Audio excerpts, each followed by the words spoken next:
Tadi saya beli kerupuk nih ya. Masih ingat dengan pelawak Kadir? Di usianya yang sudah 73 tahun, Kadir perlahan kehilangan kepopulerannya. Kini demi memberi nafkah untuk keluarganya, Kadir memilih menjadi afiliator di TikTok. Kadir tak mau terjebak dalam nama besar dan kejayaan masa lalu. Dalam satu tayangan YouTube, Kadir menyebut siap menurunkan gengsi untuk mencari uang, bentuk tanggung jawabnya sebagai kepala keluarga. Sebagai informasi, Kadir pernah populer tidak hanya sebagai aktor yang membintangi banyak judul film komedi. Tapi Kadir juga dikenal sebagai salah satu pelawak Sri Mulat. Kehidupan Kadir mulai berubah saat dirinya terkena sakit jantung di tahun 2001. Sempat tak menerima pekerjaan dan menjalani operasi pemasangan ring di tahun 2007, sejumlah aset yang dikumpulkan semasa jayanya ikut terjual. Kadir kemudian sempat bertahan dengan berjualan soto kudus di Bekasi.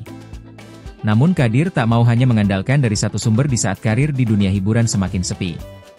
Kadir kemudian mulai mempelajari dunia afiliator dan memulai dari nol dengan menawarkan produk yang sudah dimiliki, yaitu tumbler dan alat pijat.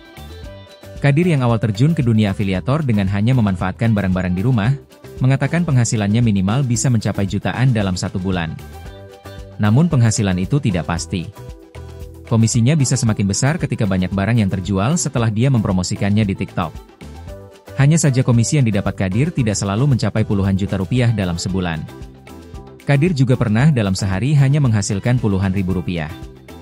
Diakui Kadir, dibandingkan dengan afiliator lain yang sudah lebih dulu terjun di dunia ini, penghasilannya itu masih sangat jauh.